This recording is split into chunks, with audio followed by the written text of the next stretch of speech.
Hey guys, welcome to the channel. Today I have a pretty exciting video. I'm here with Jordyn and his Elantra N.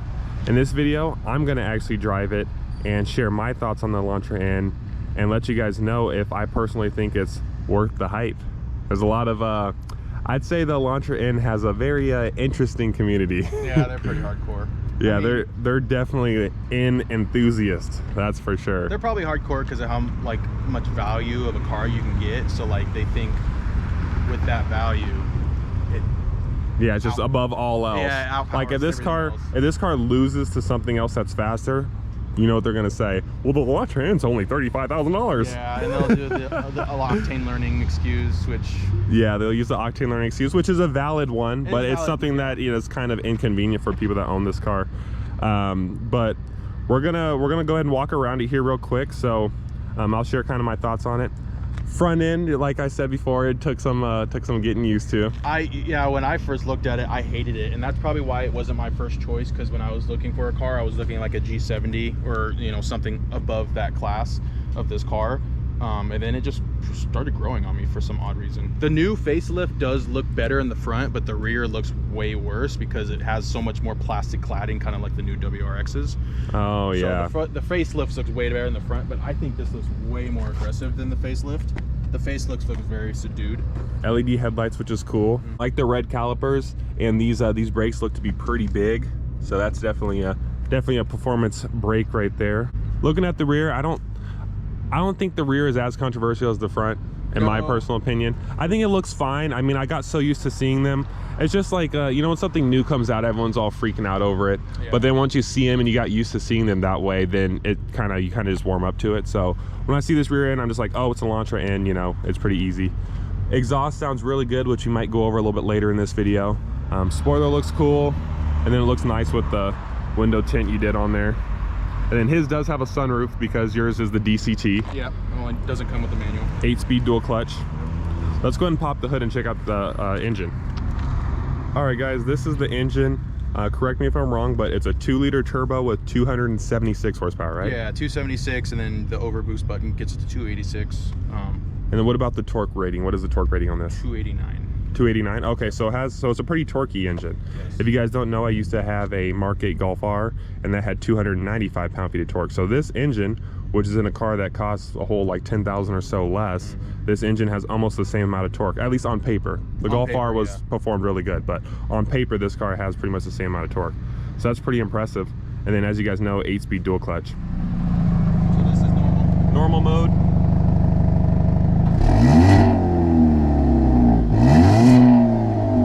Not bad. No, this is sport. Sport.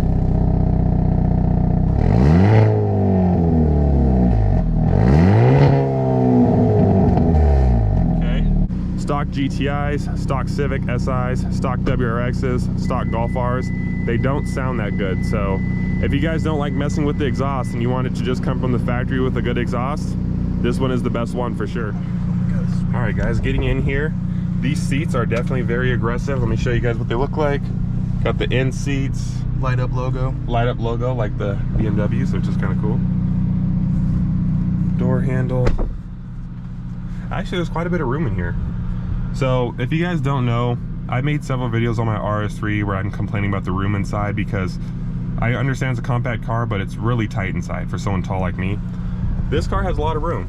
So I have room to move my leg around over here, as you guys can see. And then on this side, don't mind my dirty pants there. On this side, I have room to move my leg as well. So this is my regular seating position. I'm 6'1", so. Yeah, you're 6'1", and then I can actually drive in this seating position because I like to drive a little bit closer to the steering wheel anyway. Yeah. So yeah, this is nice. And then with the sunroof, my head is actually not touching the top, surprisingly. It's close. It's very close, but it's not touching the top. So space-wise, definitely pretty good.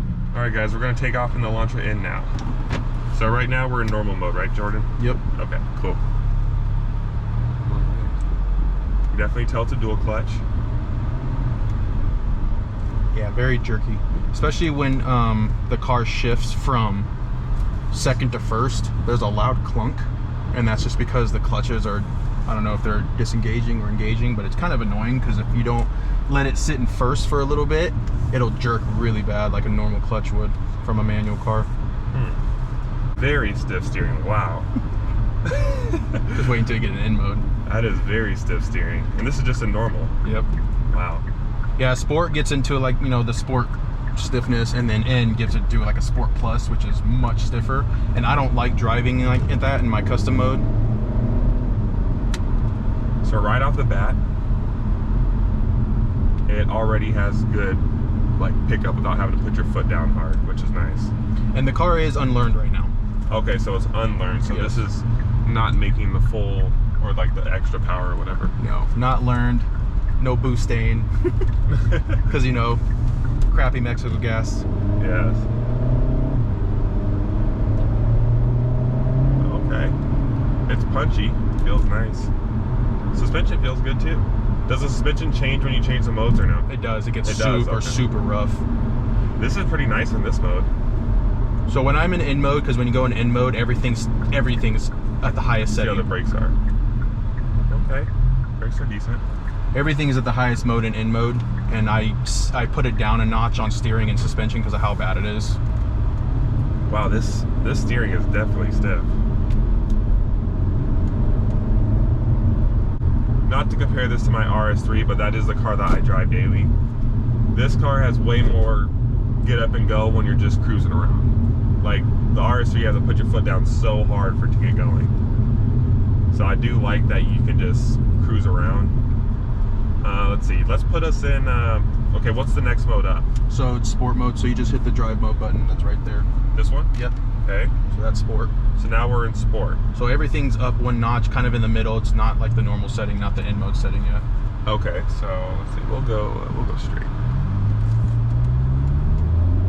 Okay, so I noticed the exhaust is louder, that's for sure. Yeah, and the transmission shifts a little bit better. Oh, yeah.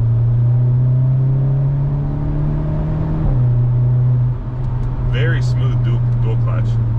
It shifts really fast. Yeah, the Sport mode shifts the best. It's not very clunky. Shifts very fast, yeah. The brakes feel similar to the Golf R brakes.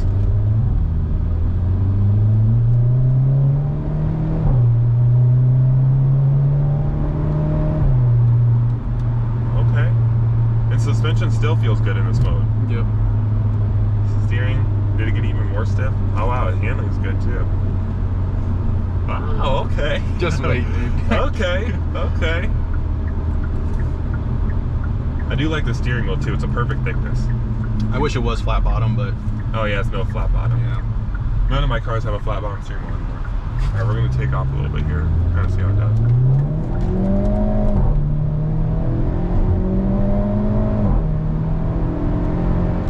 Okay. Got the little burbles every time it shifts. Yeah, I like the little shift sounds. RS3 does that.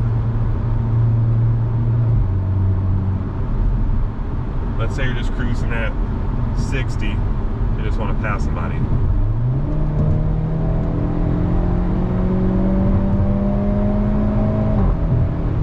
Okay. Gets that moves pretty good.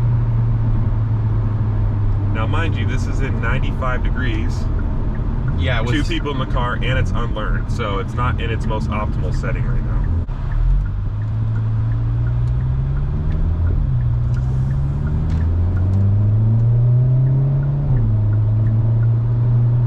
Okay, is it just me, or does it seem like it's like when you're in the middle of a pole, sometimes I feel like it's kind of like it wants, stuttering? yeah, it wants to shift, but because it doesn't know if you're going to give it at all or not, so it's not going to shift yet to make it short shift. Because it's trying to give you all its power.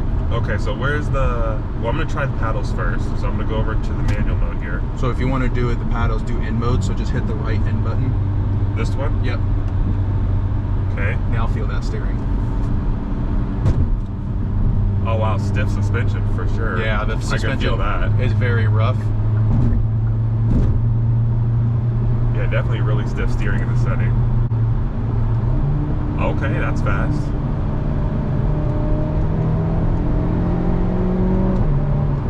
Oh, okay, does a little... Yeah, it lurch. Little lurch when it shifts. Okay, that's kind of cool. See how it handles this corner.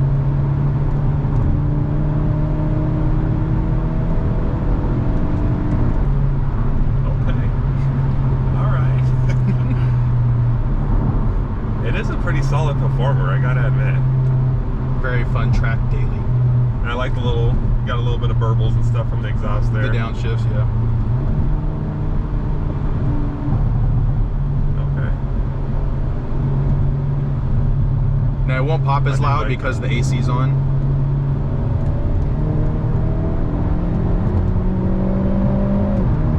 Wow, that actually felt pretty good on that pull. Okay.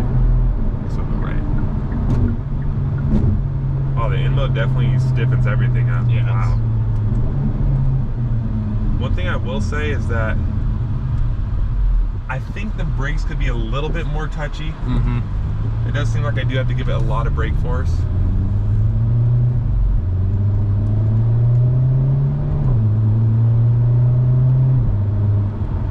Yeah, the paddles are super good. That's impressive.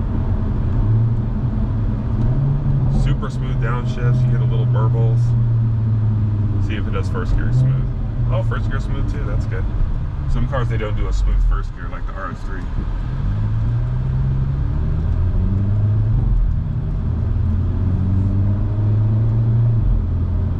It's fun to just drive with the paddles. It is fun. That's what I usually do all the time. Yeah, it's smooth, it's fun. We're gonna take this corner, so hang tight. Oh, okay, so it's front wheel drive. Yeah. It's front wheel drive, you know. But yeah, it handles really good. And the steering is super stiff. Like a lot of people that are like, oh, I like the old hydraulic steering. I think they'll like this one because it's really stiff and it feels definitely Very really instant. yeah. Okay. Yeah, that's solid. Okay, let's go back to everything normal. So we go drive mode. And then, do I keep pressing it? Oh, okay, I see. Yeah, Then normal. Or back in normal. Yeah, eco and normal, the same thing. Really isn't doing much. Guys, I will say, at being 6'6", there's a lot of room in here. And that's the nice thing about some of these compact cars, like my Golf R, for example, or like my previous Golf R, is that they have so much room inside, even though they're a small car. My head is not touching the ceiling, surprisingly. Let's see how the turning radius is on this thing. Wow, that's super stiff steering. That's okay. That's yeah, that's pretty good. That's not bad. It feels similar to my Golf R. The GTI seemed like it turned a little bit sharper though, because it had skinnier tires. Right. And they were 18s. Does it have automatic up down for all of the windows? Just the front driver. Oh, okay. Kind of weird, but oh, that's nice. And then you can change this, right? Like yeah, you if you can change swipe over. Yeah. Okay. So yeah, if you swipe over, that's where you can adjust everything. Oh wow, that's for your cool. Customization. All kinds of stuff you can adjust. That's awesome actually. Like a lot of cars around this price point, they don't have this. Like, see, it has navigation built into the car. So you have Apple CarPlay too, right? Or Yeah. Android Auto in your case. Yeah, but it's wired. Okay, it's wired, but you still have it, which is nice.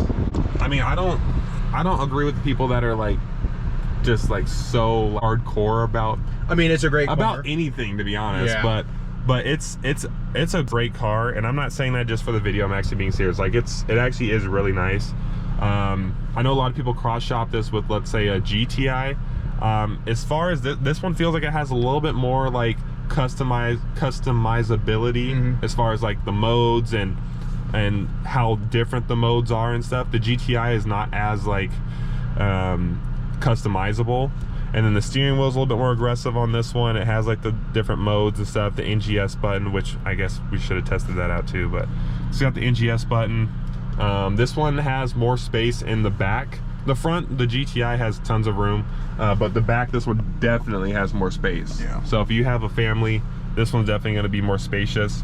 Power-wise, they feel similar. This one feels like, I don't know, power-wise they feel similar. It feels like it has more performance features. Like it feels like it's a little bit more hardcore focused than the GTI is. Yeah, very track use. And I will say this, like this car is great for like the performance and all the features and stuff, but obviously, you know, since it does have that price point, like you do have the hard touch, you know, the hard plastics and stuff like that. You know, Very like still. you know, this would, like in a car that's a little bit more higher end, would probably be covered in leather. This is all But yeah, there are a few things like, you know, like the dash and stuff, but with this car, I mean, I feel like a lot of people in this price range, they kind of expect a car to be like that, so they're not going to be complaining that it doesn't have a soft touch dash and stuff like that. It's still an economy car at its roots, honestly. The interior is way better than the GR Corolla, and I would say it's on par with a Type R. Golf R is obviously way better, GTI is way better. It's better than, I think it's better than SI. But yeah, it's kind of in that middle range, obviously, but it still is very economy car-ish. I'd give it like a 7.5 or 8. But yeah, if you guys enjoyed this video, please give it a like and subscribe. Share your thoughts on the Elantra in the comments below, and I will see you in the next one.